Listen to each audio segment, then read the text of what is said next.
Hi, Bob Summers here. I'm the co-creator of the 5-star review system on bestlocalreviews.com, and I want to show you two really great new features we have that are both designed to help you get more reviews and more referrals, mostly by being able to personalize your message.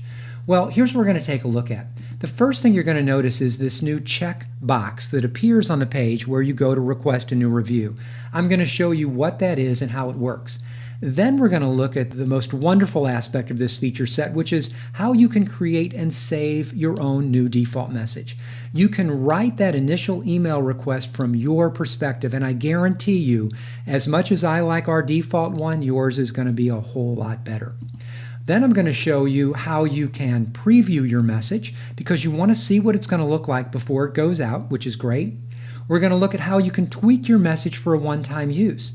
It's really wonderful creating your own default message that goes to all of your customers, but every once in a while you're going to have a special relationship with the customer where you might want to tweak your message even a little further, but just for that one customer. I'm going to show you how that's done. And finally, I'm going to show you how to reset everything. So you can't break the system, you can't destroy it. You can always go back and use the default system settings that we had for that review request. All right, so let's get right into it and take a look at what's going on here. Well, the first thing you're going to notice is this check button.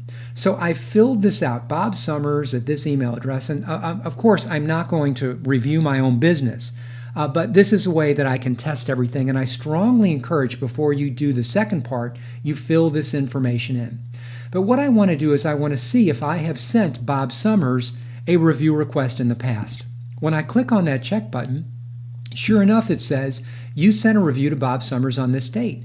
Now, if I choose to see if Bob has responded or what's happened, I can click on his name and I go right to the file. All right, and you'll be able to do the same thing with your customer. It is a really neat feature. Now, in some businesses, you don't want to send out a review request more than once. You just don't want to do it. In others, let's say you're a dentist and you serve patients every 6 months, and you want to ask them to review you on their most recent experience in your office. Sure, send out another review request.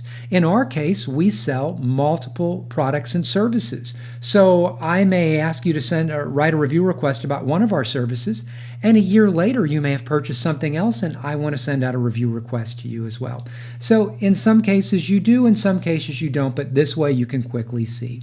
All right, now what I'd like you to do is scroll down and let's look at the holy grail of the system. Customize review request. The first thing you're going to see is the default message that currently is going out to all of your customers. And here's how it reads. Hi, customer first name. Please help us improve the quality of our service by taking a moment to write a review about your most recent experience with your company name. Your feedback is invaluable. Thank you for your time. Write your review here. Now, this is the clickable link they click on to actually go to start the process. Sincerely, and then here's the name of the person managing the system, their title, your company name, and phone number. Now, what I'd like you to note are these tags, the customer's first name, the review link company, these have to be in this email. And the reason they have to be in the email is not because they make the email any better. They have to be there because down the line, when the reminder email goes out, when the flyers and coupons go out, this information is used there. So it has to be in this email. And it's not a big deal. You're going to find you're going to use it anyway. The optional tags, the manager name and phone, they don't have to go in there.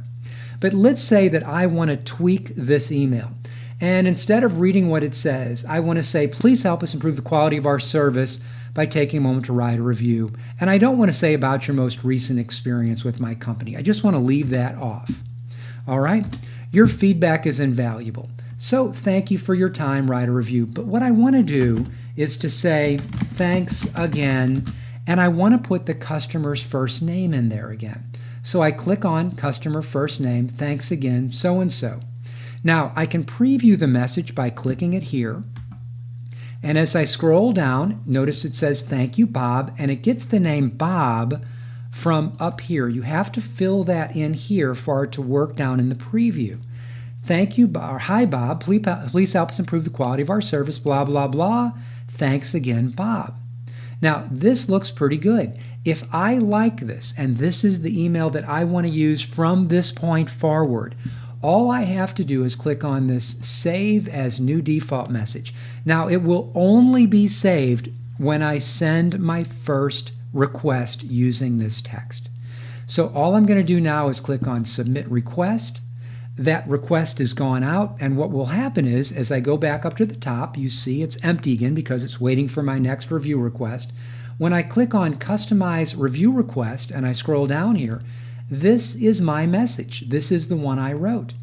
Now, if you want to tweak that just for one customer, hi Bob, instead of all of this, you might want to say, it was great seeing you at the company picnic. I really appreciate you taking the time to write a review, etc., etc. You can do that, and now you would not want to click on this button. You would tweak it just for this customer. You would come down here and click Submit Request. Now, when you go back to send the next review request, it would default right to your default message.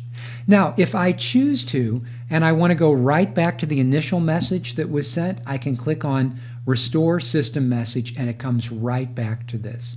All right, so that's how it works. Now, if you have any other questions, please check the question and answer section right below this video.